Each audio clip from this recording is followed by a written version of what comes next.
Hi everyone, welcome to This Week in Space Science. I'm Michael Baltimore, your host, and I'm here with Dr. John Cruzen, the director of the Coca-Cola Space Science Center here at Columbus State University in Columbus, Georgia. So we welcome you to this show today. We talk about space science. Sean, welcome to the show. Thanks, Mike. Good to be here. Well, I'm so glad you're here.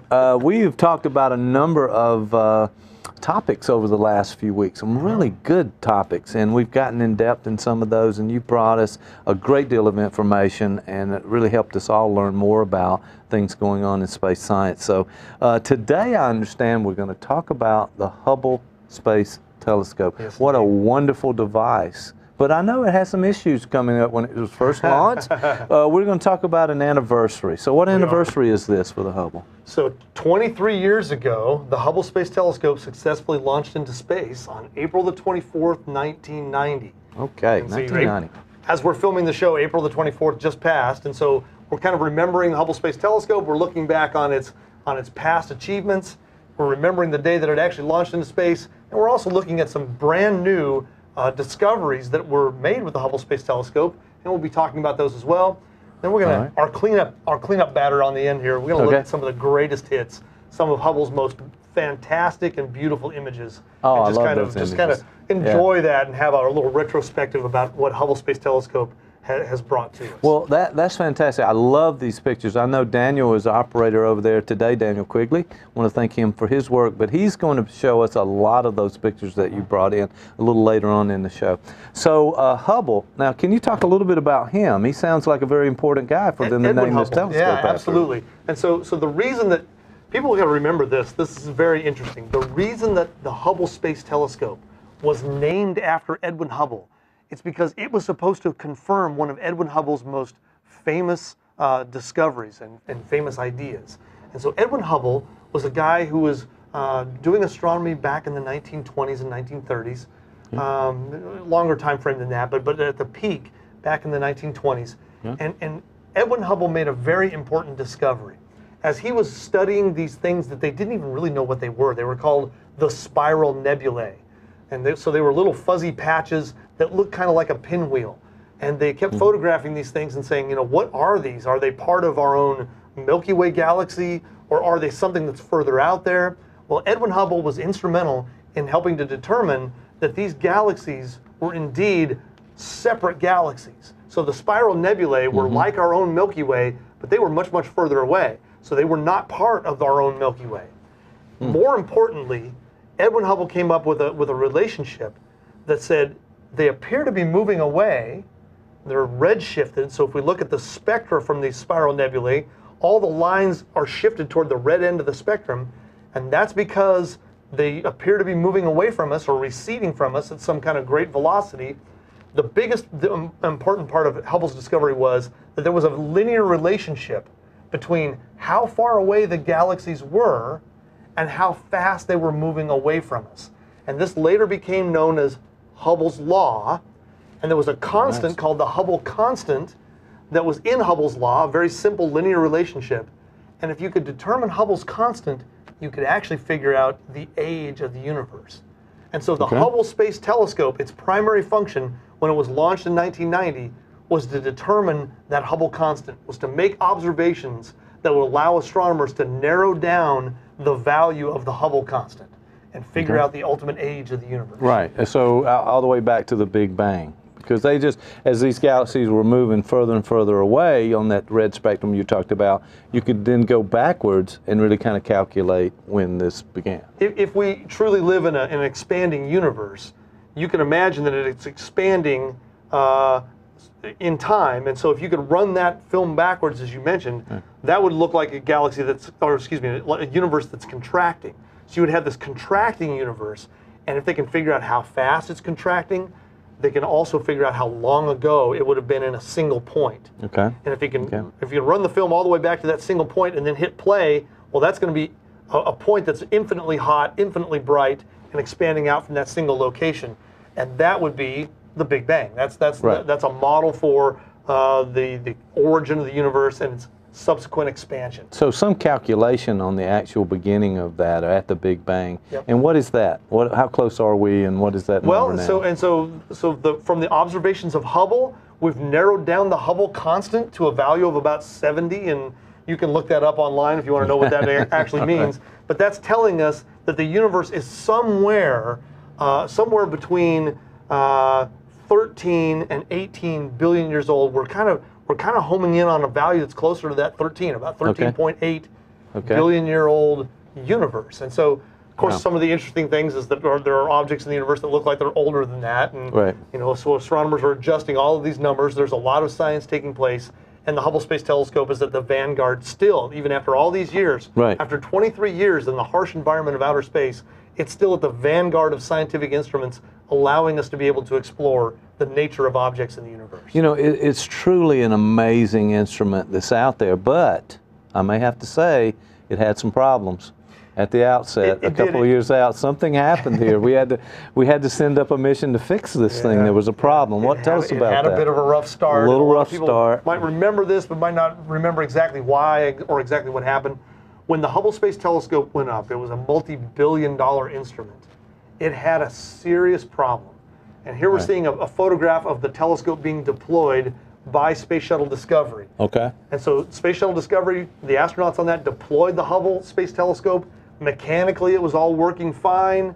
They got it into orbit. They said, okay, fantastic. Now we're going to do something called first light. And first light is the very first images that are being taken by a telescope.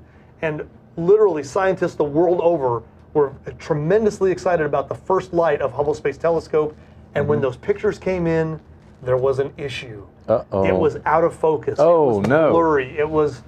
It hinted at an optical problem in the telescope, which the telescope indeed had. And here we're seeing the cover of Newsweek. Oh, that's subtitled there. NASA's $1.5 billion blunder. Not very friendly at that If you're the director of NASA, that's not really what you want to see. That's not what you want to see. Absolutely not. And truly, it was definitely an error. The optics on the main telescope mirror of the Hubble Space Telescope were ground incorrectly, so it had the wrong shape. And if it has the wrong shape, there's no fixing that. Oh no! You know, you can't fix that mirror. You can't adjust it in any way. Kind of tilt it. You have to replace it. You can't even do computer corrections. Normally on a telescope on Earth, that's exactly what they would have done. They would have replaced the whole mirror. But obviously, because it's a Hubble Space Telescope, you can't go up and do that with any kind of convenience. Right. So what they did, they launched an amazing plan to put some optical corrections in the light path of the Hubble Space Telescope.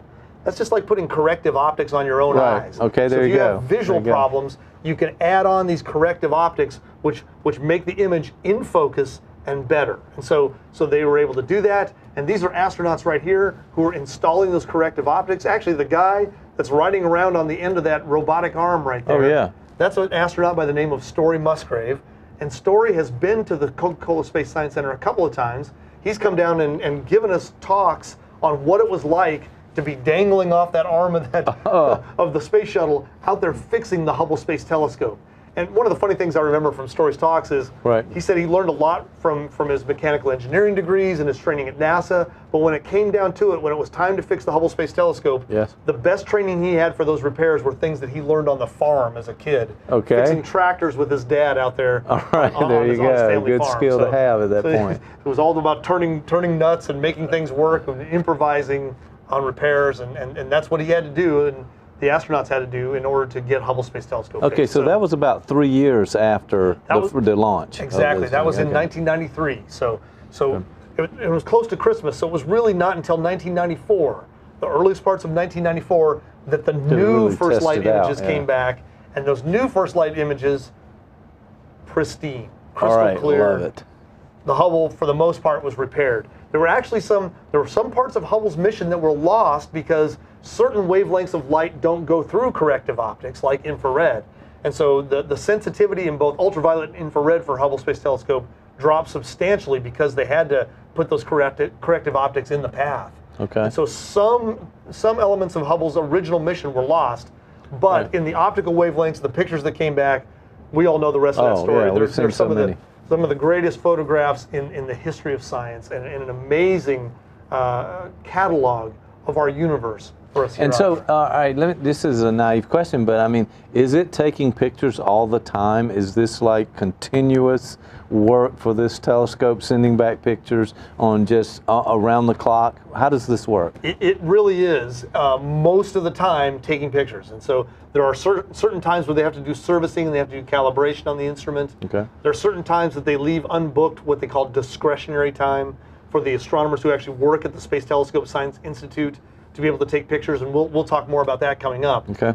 But all the rest of the time, yes, it's in orbit around the Earth. It's working. It orbits the Earth every 90 minutes. It's constantly photographing objects in the sky. It is the most subscribed scientific instrument in the history of humanity. So that's a way to think about it. There are more scientists that want to use that scientific instrument than any other measurement tool ever created by human beings. Well, now, how do you get time on the Hubble? If I'm a scientist and I'm interested in this, do I have to apply? What's the process like for that? That's exactly what the process is. So astronomers have to apply for time. They have to lay out their project in excruciating detail, very, very carefully. They have to have enormous scientific justification. In other words, you have to present your problem as, hey, this is an extremely important question to science, and it can only be answered by using the Hubble Space Telescope. So those are really kind of the root criteria that are used to evaluate these proposals when they come in. And so there's a time allocation committee, a group of astronomers and scientists that look over those proposals and select which ones are the most valid for that very, very precious time on Hubble Space Telescope. Now, and then one more question. I'm just curious. So we really can have some propulsion on this telescope to move it. How far can it move from on the 180? Can it go from one edge of the visual to the other?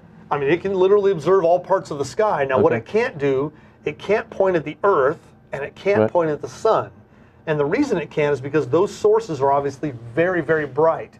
The sensors that are aboard Hubble Space Telescope are cooled cryogenically. In other words, there's some liquid coolants on board that keep those sensors at an ultra low temperature so that it makes that sensor very sensitive to see those faint objects out there in the universe. If you were to accidentally point it at the Earth or at the sun and all that light came flooding in, you would boil off that cryogenic coolant very, very quickly. You might even damage the circuitry inside the Space Telescope. So they have to be very careful about avoiding sun, Earth, and even the moon. There was one occasion where they pointed a Hubble Space Telescope at the moon. I thought they were a little bit silly by doing that, but other than that, they avoid the moon also as they point this telescope. Okay. With those restrictions in mind, the Hubble Space Telescope can observe the rest of the sky, so it can observe everything else, and does so regularly, as you just suggested. Wow, Yes, they can turn that telescope, they can reorient it, and they can point it at various objects in the sky. All right, I love it, and thank you for taking on my questions. I'm just throwing those out there today. Well, there's a lot of new science going on out there. We talked last time about star formation and how stars are made, solar systems and some of that. What's the new science? What are we looking at this point? So if you refer back to that last episode where we talked in detail about star formation, you're going to remember me talking about the region around the constellation of Orion called the Orion Molecular Cloud. This just happens to be one of the more nearby regions in our own galaxy where a lot of star formation is taking place. And there's a dark, giant cloud of material that we don't see, but all along the edge, like little blisters on the outside skin of this giant molecular cloud, you do see these star formation regions. One of those is the Great Nebula of Orion, which is a famous backyard telescope object. Another one, though, is something called the Horsehead Nebula. Oh, yes. And this has stirred the imagination of amateur astronomers ever since its discovery. It's just an incredible looking object. It's a little bit weird. Oh, there's a picture. Familiar. All right, there we go. All of these things all at once. And yes, this is a beautiful shot of that region. And there's so much happening in this one photograph. I once taught a 1-hour lecture just based on this one image because there's so much science to be learned right here. But basically what you're seeing is a dark protrusion that has a shape a little bit like a seahorse or like a chess piece, horse head, and then behind it you're seeing that kind of reddish gas. That red gas is the characteristic glow of hydrogen, so you know that's a big hydrogen cloud. And as we talked about last time, hydrogen, that's the key component for making stars. So this is an area of excited hydrogen gas where we know star formation is taking place. But the question is, if you could find out what's inside that horse head. I mean, it's a dark, obscuring plume of dust and gas. We don't know what's going on in there. So is there any kind of way we could look inside of that?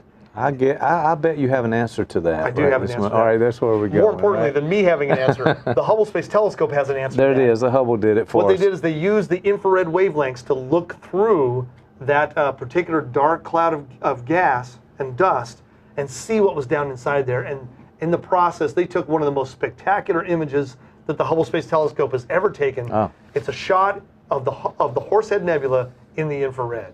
Oh my goodness, look at that. That is truly amazing. It's just an incredible amount of detail. You see how really tenuous these gases are. And in fact, this is a plume of dust and gas that's in the process of being eroded away. So somewhere out there, there's a very big, bright star. That star is irradiating this area. And so through the photon pressure of that star, this cloud is being photo-eroded away. It's being blown away literally by starlight. And so it's in the process of dissolving and wasting away, but we see it at this current stage, and it's just an absolutely beautiful object. It really is. Look at the blue trim. If you go around the edges of it, that reflective light that is so blue, then turning to more of an orange as you get into the center. Amazing It is shot. very much amazing, and you really can tell from which direction that light's coming, and that's why you see that blue trim that you were kind of describing. That's a higher intensity of radiation coming in from what will be the top of this photograph off the camera. But that's exactly what's causing the Horsehead Nebula to have its unique shape and creating all this amazing internal structure within that very beautiful object. 1,500 light years from the Earth. Wow. Wow, Hubble is still amazing us with these shots coming out. That's truly an incredible amazing. one. And I've been impressed by a lot of Hubble pictures, but that's one of my all-time favorites. Oh, I love that. Thanks for bringing that in. I'm sure people want to go back and take a look at that. All right, so what else is on your agenda today? What are we looking at? Well, there's a couple of other new discoveries that the Hubble Space Telescope has made, and a nice coincidence. They're releasing these new discoveries right at the time where we're having this 23rd anniversary. Right. We've talked about on a previous show again this great comet that's coming around. It's called Comet Ison. Currently, it's about at the distance from the Sun to Jupiter away, so it's pretty far from coming into the inner part of the solar system right now. But it's on its way in this year, and it's going, as it gets closer to the Sun, it's going to get bigger and brighter because that comet's going to be melting away, and it should be one of the greatest comets within at least a decade, if not all time. Wow. They're calling this a potential comet of the century. And this photograph right here was recently taken by the Hubble Space Telescope. It was just released in the last couple of days. And so we're seeing a comet that already has a tail. And that bright area around the actual core of the comet itself, we call that the coma. It's already got a fairly large coma and a tail extending out from it. These are features that you don't usually see on a comet until it's starting to enter the inner part of the solar system, where it gets fairly close to the Sun. So we're seeing this at a tremendous distance, this very active comet already producing a very distinct coma and tail structure at the distance from the Sun to Jupiter. And so it's just inside the orbit of Jupiter. Now, is this the one that we've talked about before in terms of just somewhere around Thanksgiving in that time frame that it's going to be the closest to us? Is that the same one, or am I getting that? No, that's exactly right.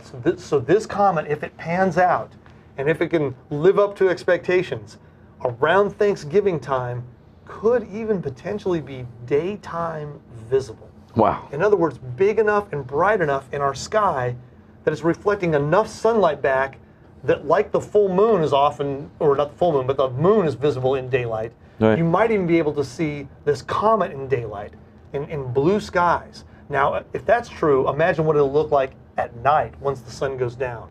This will be a truly incredible comet, should be easily visible to the naked eye, and currently, right now, it at least looks like it's a pretty good indication that it's living up to some of the early expectations. So a really exciting year of astronomy as we watch that comet come in from the outer part of the solar system. Well, we've got that on our calendar. We're going to keep track of that. But that's a great photo that they just showed us here. So we've got to take a look at that. And again, that's really a photograph that could be taken no other way except with Hubble Space Telescope.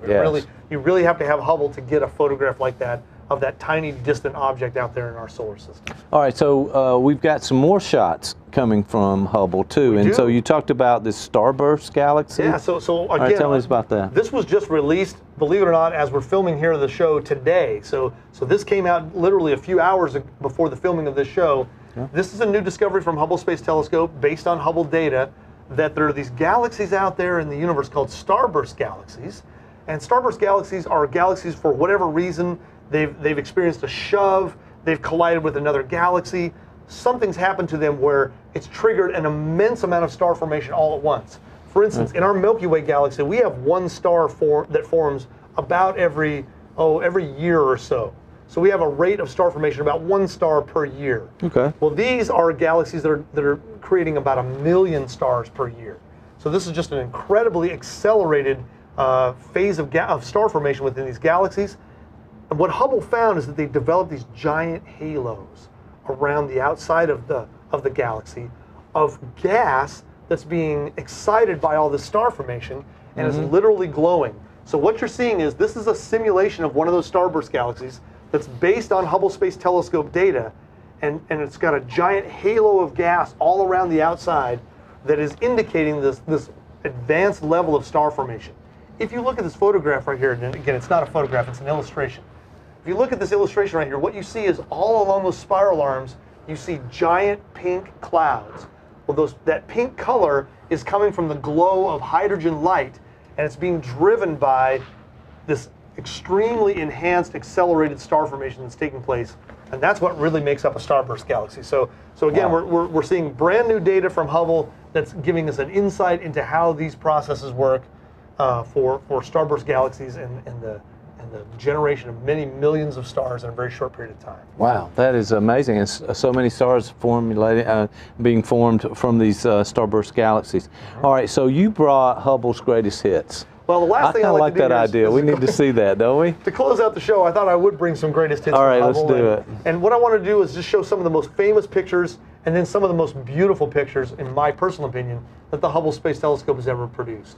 And I want to start with one that's called the Pillars of Creation. And chances are this is maybe the most famous astrophotograph of all time. This is another one of those star formation regions, and in these giant dusty columns, brand new baby stars are being formed. But the most exciting thing about it is it's just absolutely beautiful. And because of the color combinations that were used to display this image, and because of the intricate structure that the Hubble Space Telescope revealed in this beautiful object that's in the Eagle Nebula, we now have this fantastic historic photo called the Pillars of Creation. And well, it's one of the most recognized too, I think, and associated with Hubble. I mean, take a look at that, and each of those nodules that are just kind of coming up there. You wonder, is that the beginning of a star? Is that kind of coming out? What's going on in all of that gas and those clouds there? It turns out that's exactly right. So if as you're looking at the TV screen, if you just look at that left-hand column, which is the tallest of the three, if you just look down the structure, you'll see, as you said, little nodules, little structures right there. Every one of those structures is very likely containing a solar system in formation. So in other words, a brand new baby star or set of stars with a set of planets or some kind of protoplanetary disk in orbit around those stars. And so you're really seeing the stellar nursery in incredible detail taken with the Hubble Space Telescope. So well, a very famous and beautiful picture for me. I'd ask Daniel just to go through some of those photos and just show one after another here, and let's take a look at what you have next on your list. So here's the next one I wanted to Oh, that looks familiar. This is the planet Jupiter. You might say, well, geez, Jupiter's kind of half off the screen. But look carefully. What you're going to see is a bunch of dark spots across the lower section of Jupiter's southern hemisphere right there. Those spots were actually all collisions made from one single comet that broke up into pieces. That comet was called Shoemaker-Levy 9. Right. It slammed into Jupiter over a succession of several nights in the year of 1994. I was very fortunate. I happened to be out in the deserts of Nevada at that time, and I had a telescope, and I was actually able to watch as the first fragment came in and hit Jupiter, and then Jupiter rotated around where observers from the Earth could see it. We could actually see it, and we saw the first one of those giant dark spots rotate into view. Now, obviously, this was several days later, where all of those comet fragments, there were 18 in total, large fragments from Comet Shoemaker-Levy 9 that came in and slammed into Jupiter. Just to give you some sense of scale, every one of those dark spots that you see right there is much larger than the Earth. And so those are Earth-like or bigger spots in the southern hemisphere of Jupiter right there.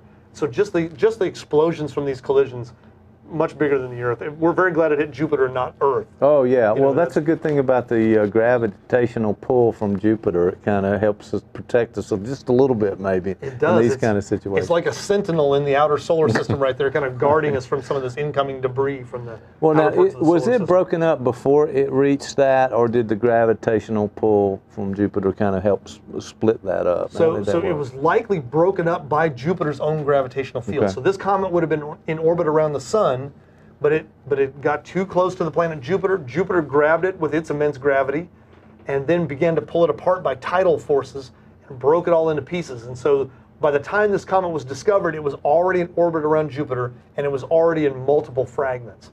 But it was very likely broken up by Jupiter's own gravity.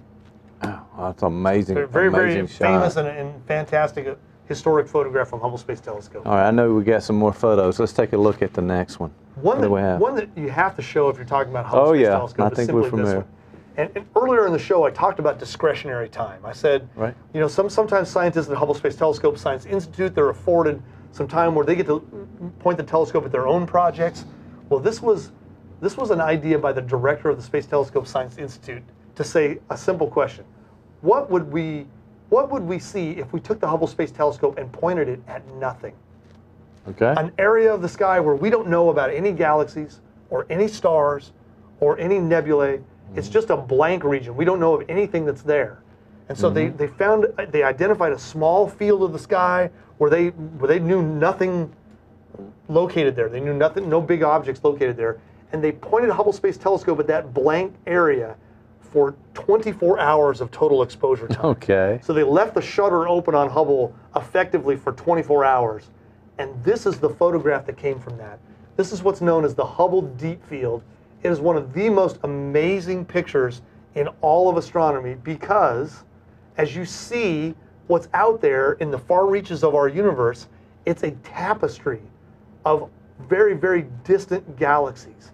And this one photograph increased our understanding of the number of galaxies in our universe by 100-fold. I can understand that. Because, Look at that. because what Amazing. you saw is you just saw galaxy after galaxy after galaxy. Many of the galaxies in this photograph are so far away that they were in their very earliest stages of formation. Because remember, the farther away you look, the further back in time that you're looking. And so you're really looking at a time capsule of the very early universe. And there's many galaxies in there that look very familiar. They look like giant spiral galaxies. Right, a lot of like our own spirals. Milky Way. Right. Yep. But then also, if you look carefully, there are many galaxies that are not like that. There are irregulars, and there are ellipticals, and there are all kinds of strange and interesting galaxy shapes in there. And so an incredible photograph taken by Hubble Space Telescope. Certainly one of the most historic of all time. Pretty amazing. This one is a kind of a sequel. This one's known as the Hubble Ultra Deep Field, where they looked even deeper and into an even smaller region. And this is a more modern photograph, higher resolution, but you can see they effectively saw the same thing.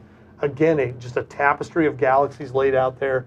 And so it appears, no matter how far out we look, we're going to see this distant tapestry of galaxies just everywhere in the universe. And besides what you actually see that's in focus, then you can make out the shape a little bit. All of those little tiny pinpoints of light are even further out and represent other galaxies, even out that we can't see the shape of, other than just the little dot of light. That's exactly right. And so those distant star-like objects on this frame, as you're saying, also galaxies. Imagine that every galaxy is, you know, a collection of at least 100,000, if not hundreds of millions of stars. And so these objects out there in the early universe were just a whole woven tapestry of galaxies everywhere you look. Okay, wonder what else we have coming up next. This is a very interesting picture right here. This is called the Ant Nebula. It's what's called a planetary nebula. It's a star very much like our own sun that got to the end of its lifetime, and it just shed off its outer layers. That's what dying stars do. But you can see it's kind of constricted in one plane right there. That's likely the plane of its own solar system right there, where it looks like it's kind of cinched down, and so it gives it this very weird and unique shape. And these planetary nebulae, I think there's some other pictures on here of planetary nebulae. They are some of the most unusual objects in all of our universe. And they represent the point at which the star is dying, and then all the gases, all of that energy is kind of dispersing out. That's exactly right. So a star like our own sun got to the end of its lifetime, and what that means is it's used up all of its hydrogen fuel in its core. It's begun to fuse helium now, which causes the outer layers to expand off, and pretty soon those outer layers are no longer stably held to the star, and they expand out into space, and they form these beautiful shells of gas that you see expanding away right here. Just now, incredible is this before or after the red giant phase? This would be after the red giant phase. Okay. So the red giant phase is what's leading up to a star, then ultimately shedding off its outer layers. The reason a red giant's formed is because the star grows to an incredible diameter. And that's because it's not holding on to its own gases very well anymore, and so it expands out to this giant size. Well, that's the stage right before it releases those gases and forms these great, awesome objects called planetary nebulae. And they're very bright too. That's why we can get the photos of Incredibly these bright because they're being ionized or excited by the core of that dead star, which is still incredibly hot. So there's a lot of ultraviolet and X-ray radiation coming off that very hot core of that dead star. All right, very interesting. What else is next? Again, another planetary nebula. Now you're looking kind of down the shaft of it. So, so we don't see the hourglass shape so much. What you see is you're looking down from the top view, and down in the center right there, you can see an actual star. Well, that star is what's called a white dwarf. And the white dwarf is what's left of a star like the sun. It's the core, it's the engine that used to drive that star, used to power it. But now all the gases have been removed, and that's what's forming this weird nebula that with all this very intricate structure. And you're looking down and seeing the actual white dwarf, the remnant of the core of that. So what happens at that point as it gets to the white dwarf? Does, you know, I've heard of neutron stars, I've heard of all these other kinds of notions. What is it? Is it stable at that point? Objects like neutron stars and black holes are actually the same kind of a thing. They're the core of dead stars, but they were bigger stars. Okay. So the stars that form white dwarfs are stars very much like our sun or smaller. Okay. And once they get to that white dwarf stage, that's the way they stay. And so that white dwarf then will just cool down. And it's actually kind of interesting because it's made of carbon. So it's like this ultra dense form of carbon. If you can think of the most giant dense diamond you can possibly imagine, that's not a bad picture for what a white dwarf is actually like. And so it's a superheated diamond kind of structure, an ultra dense carbon star that forms that white dwarf. That's an interesting shot right there. Very, very beautiful shot. Now this is more like the object you were just talking about. This is a massive star that reached the end of its lifetime and exploded. This is what's called the Crab Nebula. So this Crab Nebula is the remnants of a star that went through a supernova phase. And in the center of the Crab Nebula, there is definitely a neutron star. Okay. That as it spins with a very rapid pace, it sweeps out a beam of radiation by the Earth, and it's primarily in the radio, and so we pick that up as what's called a pulsar. So there's a pulsar in the center of this dead, massive star that died in a titanic supernova explosion. And now what's left is the Crab Nebula expanding off into space. A beautiful object. Very beautiful photograph from Hubble Space Telescope. Oh, this is very interesting. You can't end the show without the Eskimo Nebula. Okay, there you go. Now you can see why they call this the Eskimo Nebula. It looks like it has a parka on, right? So it's got like a face maybe with a parka around it. And this is known as the Eskimo Nebula. But this again is one of those planetary nebula objects. And the reason we're showing so many of those is because I just think that they're the most beautiful objects ever photographed in outer space. Amazing. The Hubble Space Telescope photographs of planetary nebulae are some of the most incredible and beautiful. They're almost like artwork, really. They're photographs that are just so inspiring and beautiful to look at. But this is the Eskimo Nebula and a great shot of that from Hubble Space Telescope. Okay. This is something called the Hourglass Nebula. It looks like an eye that's looking back at us, Sean. You know, I think that this has spawned more internet speculation about, well, various intelligences out there in the universe. Do not show this to Daniel. No way. Daniel, take a good look, and that's, you know, it's possibly the eye of God or an alien civilization looking right back at you now. But no, what it really is is the dying remnants of a dead star spanning out in that kind of hourglass shape again. A very beautiful photograph right there. Excellent. One of our favorites of all time, the Sombrero Galaxy. lovely. The Sombrero Galaxy is the remnants of two galaxies that merged into That's one. what was interesting to me. So you clarified. I was asking about the rim of all of that Sombrero Galaxy and all of that debris, and you said that's the remnants of a galaxy that collided with it. Yeah, this object actually used to be two galaxies. Okay. One being obviously the giant spiral that you're seeing now, but the giant spiral ate his friend. Basically, it's galactic cannibalism. Okay, there you and go. the remainders of that galaxy that were eaten are basically what forms that dusty ring around the outside of the Sombrero Galaxy and helps to form that kind of bright halo that you also see in this photograph right here. Right. So this is the leftovers of a galaxy collision that occurred very, very long time ago, and so it's a very advanced, mature galactic collision out there in outer space, the Sombrero Galaxy. It's always a beautiful shot there. Okay, what is this? This is a very strange and beautiful photograph. This is the edge of an emission nebula where you have a very bright star in the upper right-hand corner. It's just off the photograph, Right. and it's actually streaking out that stellar wind and creating this beautiful, wispy-looking, kind of whimsical, almost-looking nebula photographed by Hubble Space Telescope. So again, I just picked this one out just because of its extreme beauty. It's just a fantastic object. Never seen before. These things really do look like works of art to me, and so sometimes it's just fun to enjoy the aesthetic beauty of these incredible objects. Okay. Yet another planetary nebula. Yes. This one's very strange looking in terms of the structure that it has. You can kind of see these kind of rings around the hourglass shape right there. You also see some internal shock waves that are within that hourglass shape that are moving out away from that dying star in the center right there. But again, planetary nebulae and the Hubble Space Telescope, they were a combination made in heaven because they just look absolutely beautiful together. Absolutely. Uh-oh, looks like we're having a collision here, Sean. This may be a great image to end on because this is one of those phenomenal moments where in outer space you see two objects interacting with each other that probably shouldn't be. So these are two giant galaxies colliding with each other. You can see their spiral arms. You can see them intertwined. The amazing thing about galaxies, when they do collide like this, oftentimes the stars don't bump into each other. They will just pass right by each other. But it's actually the larger scale structure of the galaxy itself that's disrupted. And so eventually this thing will probably form something that looks very much like that Sombrero Galaxy that we saw in an earlier photograph. So is there's some gravitational force, there's a gravity pulling from the larger galaxy affecting the smaller one, pulling it in? Is that how it works? That's exactly what's taking place. So each galaxy has gravity. They're pulling themselves together, but as they do, they're coming in kind of an odd angle. And so we have what is a kind of a spin-off from gravity, which is the tidal forces. So gravitational tidal effects that kind of shear and twist and bend these galaxies and tear them apart, literally.